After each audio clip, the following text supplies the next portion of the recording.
Имате Библии пред вас. Сега ќе читам од пророкот Малахија, прва глава од како првиот и вториот стих. Значи, не знам на која страна. Добро. На крај, на Стариот Завет. Да, на крај, да. Малахија, да. Мислам 955 на плавите. Само како првите два стиха ќе читаме. Добро. Пророштво. Господово слово до Израел преку Малахија. Ве љубев вас, зборува Господ, а вие прашувате, во што не љубише? Не беше ли Исав брат Јаков? Говори Господ. Малахија е последната книга во Стариот Завет. Во овие стихови од Малахија Господ му кажува на свој народ ве засакав. Една белешка на почетокот на проповедата. Во различни преводи овој стих се чита различно, но идејата на хебрејски е трајната љубов од Господ, кој започнала многу одамна и трае до ден денеска. Со други зборови, идејата не е ве засакав, но сега не ве сакам, туку од секогаш сум ве сакал и се уште ве сакам. Дали некогаш си поминали низ тешки периоди во животот, кога си се чувствувал дека Бог не е присутен во твојот живот? Може би имаш чувство дека Бог не се грижи за тебе веќе? Секако, ние како христијани веруваме дека Бог има неограничена љубов за сите луѓе широм светот. Но од време на време тешко е да веруваш дека Бог те сака тебе индивидуално. Понекогаш полесно е да ги видиш тешкоти во животот, наместо љубовта на Бог. Зошто е вака во мојот живот? Зошто не ми е полесно? Дали навистина ме гледаш секогаш и на сите места? Верувам дека Бог би сакал да ни каже пак денеска, да му каже на својот народ тука во Скопје, дека без разлика како се чувствуваме, без разлика дали сме совршени луѓе или не, дека од секогаш ве љубев. Значи, пред да го истражиме овој краток, но моќен стих, како, мислам, вториот стих тука, мораме да согледаме контекстот во кој што беше напишан. Само со контекстот може да разбереме зошто Бог би кажал овие зборови токму во тој момент. Хронолошки гледано, книгата на Малахија најверојатно била напишана во времето на животот на реформаторот Неемија. Ако се сетите на тој дел од историјата на Израел, во 586 година пред нашата ера, првиот храм бил запален од раката на Навуходоносор, кралот на вавилонците, и израелците биле испратени во прогонство. Сето ова се случило по многу долг период на непослушност на израелците. Имало неколку добри израелски цареви низ годините, но на крајот станувало полошо и полошо. Како да имало напревар помеѓу тие цареви, кој може да биде најлошиот? Во тоа време, израелците обложувале други богови покрај Господ, а почнале дури и да живеат како луѓето околу нив, жртвувајќи ги своите деца, правајќи идолопоклонство и малтретирајќи ги пророците на Бог. На крајот, Навуходоносор го освоил градот Ерусалим и го поробил Божиот народ. Подоцна, кога Кирус Велики бил крал на Персија, храмот во Ерусалим бил повторно изграден. Ова се случило во книгата Езра. А во тоа време повеќето од израелците се вратиле до Јудеја.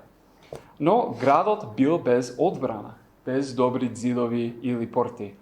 Затоа Неемија дошол до Ерусалим да биде лидер на израелците и повторно да ги изгради ѕидовите. Што се однесува до историјата на Израел, Неемија е голем успех, обединувајќи ги луѓето да ги изградат ѕидовите и да го обезбедат Ерусалим од напади. Не е широко познато, а мене ме интересира, но по 12 години на лидерство Неемија требало да се врати во Вавилон за некое време. А во меѓувреме луѓето почнале повторно да практикуваат лоши навики. Многу писатели мислат дека во овој период, кога Неемија не бил во Ерусалим, а кога народот повторно му го свртил грбот на Бог, Малахија дошол на сцената за да им го каже Божиот збор на луѓето. Во време на борба за превласт, Малахија дошол да ги потсети луѓето да го следат Господ со сето срце. Например, во неговата порака, Малахија кажува дека постои сериозен проблем со давање лоши жртви во храмот. Според Малахија прва глава, 8 стих, свештениците почеле да пренесуваат слепи, заболени и деформирани животни, така што јасно било дека нивните срца се свртеле кон пари, освен кон живиот Бог. Наместо да ја пренесуваат најдобрата овца, тоа што вреди најмногу, ја пренесувале најлошата овца, тоа што немало вредност или не давало млеко како што треба и така натака. Во зборовите на Исус, 400 години подоцна, луѓето го направиле храмот разбойничка пештера. Господ во еден стих им рече на луѓето: ако не послушате и не си ставите на срце, ако не послушате и не си ставите на срце, за да му оддадете слава на името мое, јас ќе испратам врз вас проклетство и ќе ги проконам вашите благослови и веќе проконувам, бидејќи вие не сакате ова да го примете на срце. Тешки зборови, но заслужени, имајќи на ум тоа што го правиле израелците и порано. Господ не сакал народот пак да тргне во тој грешен правец. Но Малахија, книгата на Малахија не е само проклетство и темнина. На крајот на пораката има многу убаво ветување за луѓето ако решат да го љубат Господ. И ова е четвртата глава, 2 стих. Вам, кои се боите од моето име, ќе ви изгрее сонцето на правдата со здравје во крилјата, и вие ќе излегувате подскокнувајќи како телиња на пасење. Ова е последното ветување на Стариот Завет. Ќе бидете слободни, ќе има нов ден, ќе има радост пак. Зборовите на Малахија одекнуваат низ 400 годишен период, додека не дојде еден маж, Јован Крстител, да го пречека Месијата Исус. Значи, прво, каде се вклопува нашиот стих во сета ова историја? Во врска со Малахија, една книга полна со многу предупредување против грев, ветувањето "Ве љубев вас" изгледа како чудно место за Бог да започне разговор со израелците баш тука. Зошто Бог почнува со љубов во првите 2 стиха, заведнаш што продолжи со опомени и предупредување низ речиси целата книга? И ако нема да се фокусираме на тие проклетства во денешната проповед, мислам дека причината зошто Бог покажува му милост и љубов на народот, најпрвин, е скриено во Малахија 1 глава, 6 стих, каде што Бог рече: ако јас сум таткото, каде е почитувањето кон мене? Со други зборови, Бог се нарекува себе си татко, а израелците негови деца. Интересно ми е што многу години подоцна Исус ќе ги учи неговите ученици да го наречат Господ Бог татко. Поентата е во тоа што Бог се грижи за нас многу подобро од тоа како еден добар татко би требало да биде со своите деца. Секако има предупредување, особено ако децата прават лошо, како моите. Но Господ никогаш не предупредува без милост, љубов и добри намери. Јас како татко никако не би сакал да ги повредам моите деца, тука да им помогнам во тешкотиите со милост и љубов. Јас не сум совршен, но Бог секогаш е. Исус ја кажува истата работа кога вели: има ли меѓу вас некој кој на својот син би му дал камен ако тој моли за леб? Или да му подаде змија ако тој моли за риба?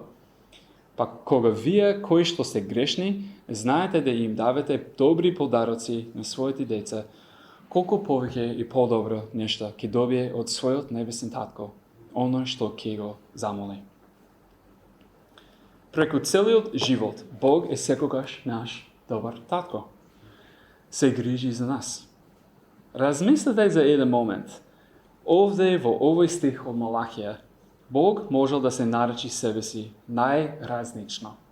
Создателот на сиот космос, царот над се, судијата на целата земја.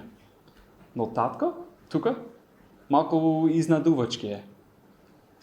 Сушност има многу смисла зашто Бог го избира ова име за себе овде.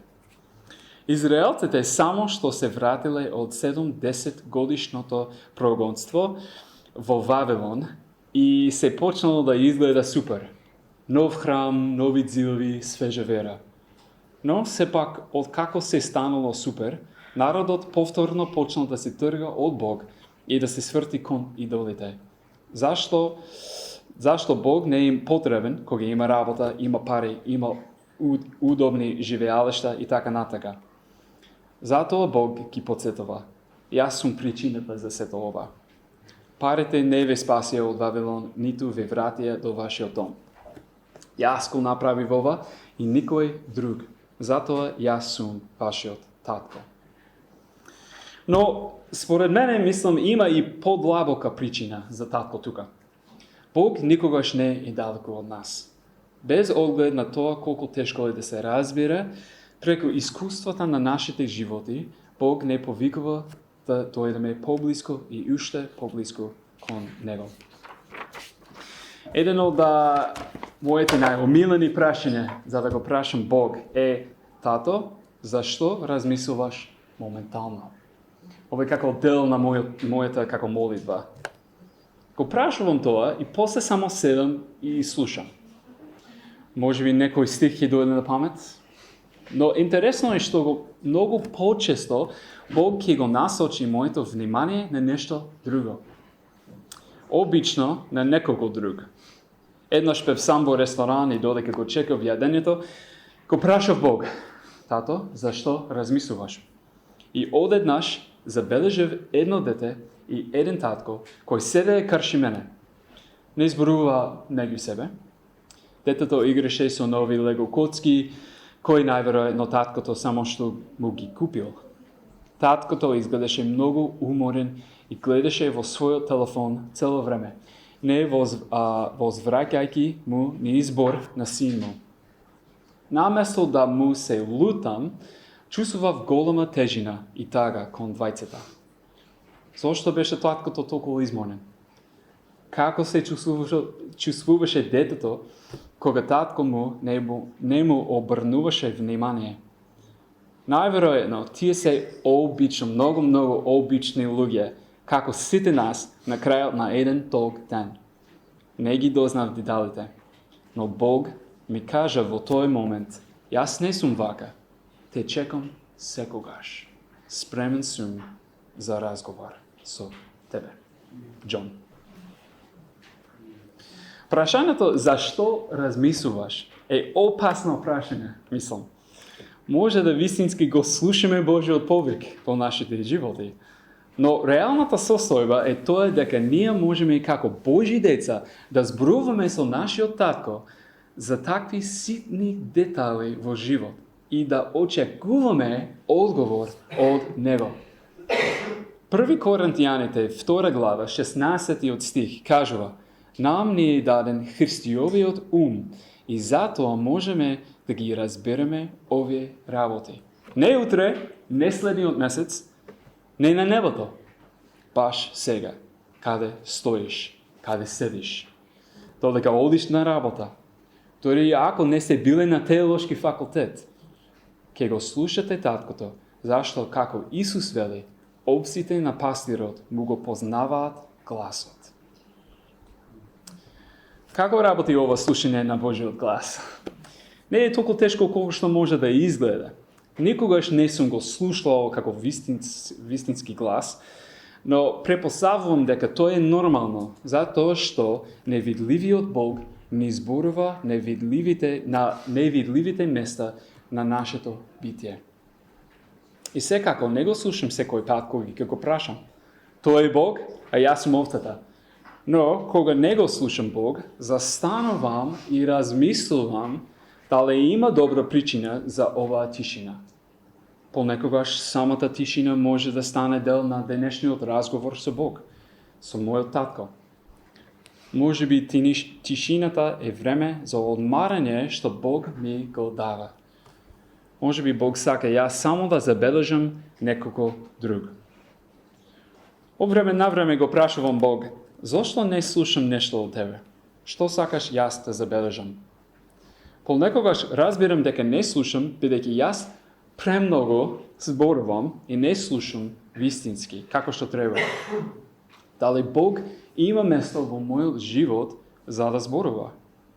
Дали некогаш сум доволно тивок за да ја слушам Божјата тишина? Но како Божи деца, ние имаме право да му поставуваме прашања и да очекуваме одговор од Него. Не поради нашата добрина, туку поради желбата на самиот Господ. Во Евреите 3 глава, 12 стих, Павле вели, во заедништво со Христос и преку вера во Него, ние можеме смело и со целосна доверба да му пристапуваме на Бог.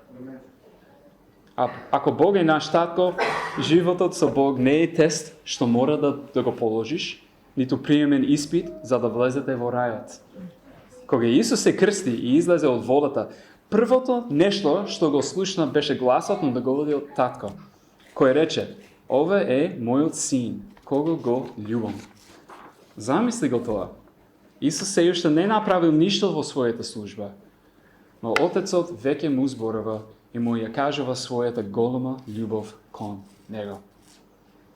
Затоа почнува книгата на Малахија со зборовите "Ве љубев вас", бидејќи Бог не е првенствено судија, ниту првенствено владителот, ниту првенствено наш учител, ниту било каква улога што можеме да ја замислиме.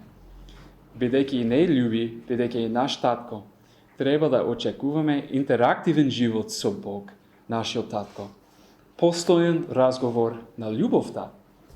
Ова идеја правилно ориентира се во нашиот свет. Сега имаме прашање за дискусија. Ова е нешто ново. Само седете 10-15 секунди, мислам, во тишина и размислете за овој прашање, за како вашиот живот. Од вашето лично искуство, на кој начини сте го доживееле Бог како татко? Има смисла прашањето? Да. Од вашето лично искуство, на кој начини сте го доживееле Бог како татко?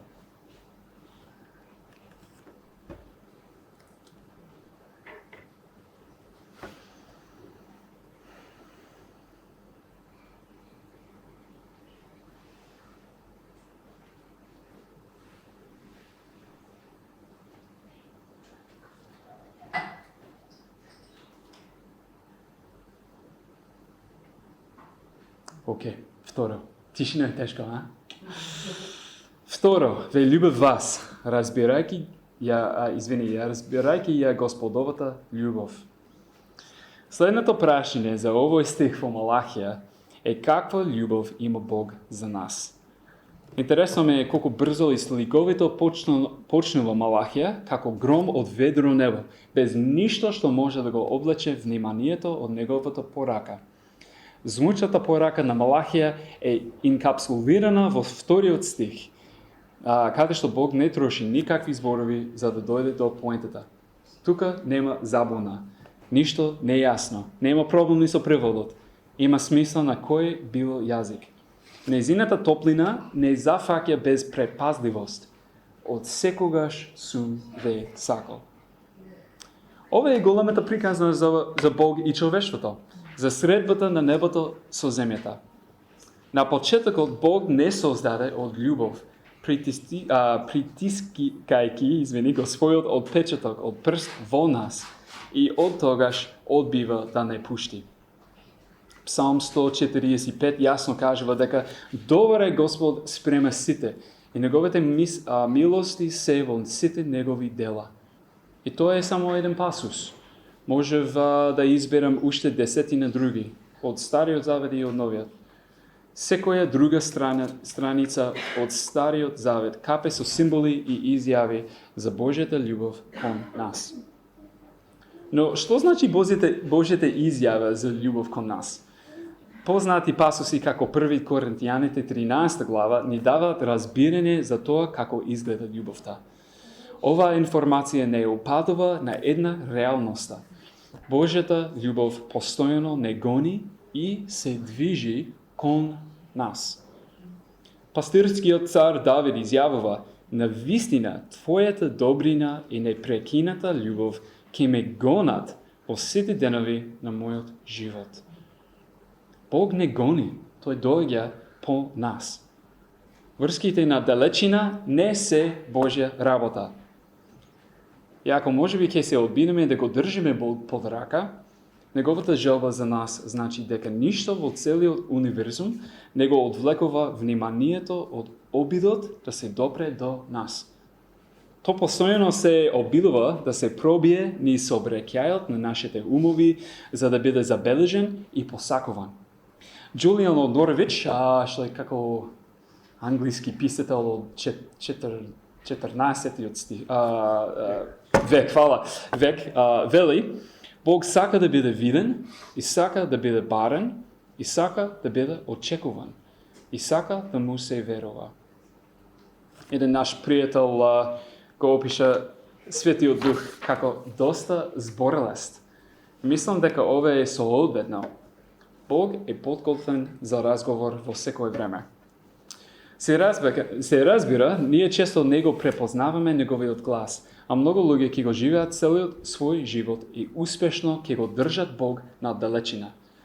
Затоа што, додека ги гони сите луѓе, таткото го наоѓаат само оние што гледаат, што имаат уши за слушање, како што вели Исус повторно и повторно. Оние што посегнуваат по неведливиот татко, кој гледа што се прави тајно, ќе бидат наградени со се повеќе од себе.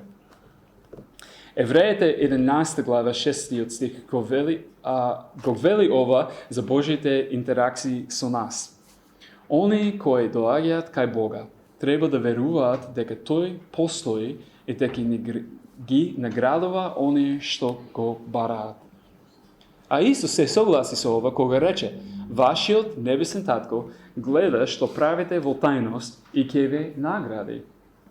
Но дали некогаш сте размислеле како ќе не наградува таткото? Исус не кажува, а од поодамна сум мислел дека се однесува на вечниот живот или на некаква небесна богатство многу далеко од мене. Но во последниве години мислам дека Исус зборува за нешто сосема различно. Според мене, ова не е напишано тука во Малахија, ама наградата што ќе ја добиеме кога го бараме Бог е самиот Тој. Наградата што ќе ја добиеме кога разговараме со Него тајно е тоа што Тој ќе ни одговори, ќе не слуша и ќе ни одговори. Размислете за еден момент. Луѓето би можеле да го поминат целиот свој живот борајќи се за политичка моќ, кога цело време покрај нас го имаме креаторот на универзумот. Оној што го подели Црвеното море, оној што зборуваше со Илија во пештерата. Сето ова не е лажно и не е измислено во вашата глава. Навистина Божите зборови на љубов кон вас се можеби највистинското нешто што некогаш ќе го слушате во вашиот живот. Исус кажува во Јован 11 глава: Оче, ти благодарам што ме услуши. Јас знам дека ти секогаш ме услушуваш. Исус е наш пример, а цело време тој очекуваше интерактивен живот со таткото. Ако самиот Исус не можеше да живее без љубовните зборови на таткото, како би можеле ние да го направиме тоа? Животот со Бог е интерактивен. Ние живееме со Него, не само по него. И ова е како второто прашање за дискусија или како само ќе седеме и размислиме. Како можеш да знаеш дали некој има ваков интерактивен живот со Бог? Ајде, 10-15 секунди пак во тишина. Како можеш да знаеш дали некој има ваков интерактивен живот со Бог?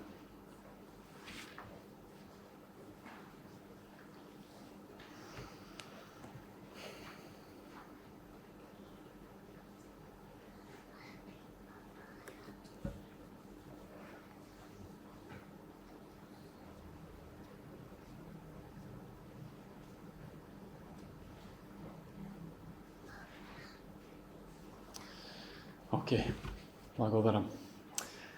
И трето, на крај. Ве љубев вас, прифаќајќи го животот на љубовта со Господ. Последното прашање што сакам да ви го поставам утрово од нашиот текст е како да живееме ваков љубовен живот со Бога.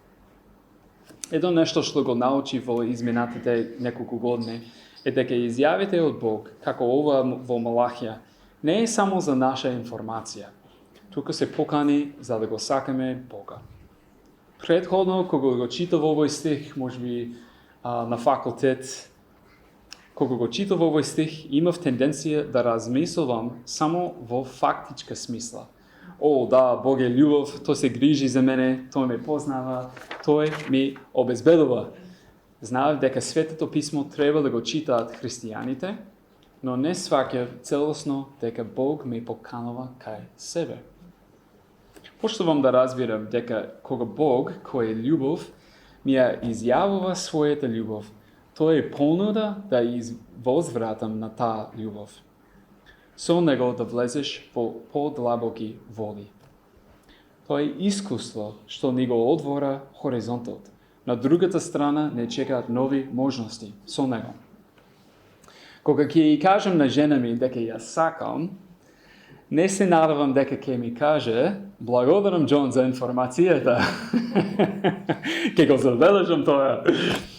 Ја поканувам да биде блиско до мене, да ме запознае на начин на кој никој друг не би можел. Љубовта е покана за прифаќање, а не само нешто што треба да се разбере. Како што учиме да и веруваме на Божјата љубов, поканата се продлабочува, затоа што ние се продлабочуваме.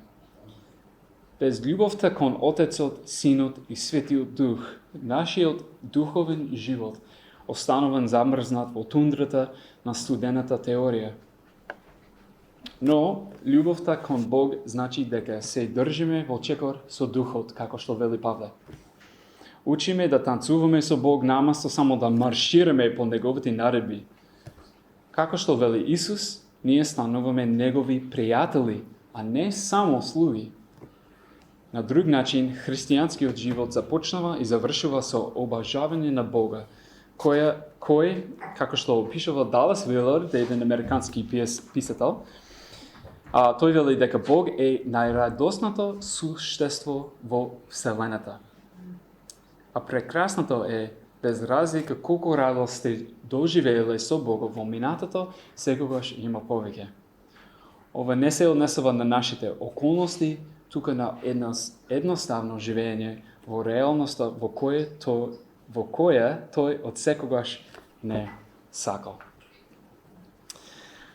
Океј, на крај, имам уште едно прашање, мислам, тоа беше брзо, извини Никола. Има уште едно прашање, што ќе ве оставам. Сакам да застанам овде и да ви дадам малку време лично да размислите за вашиот живот.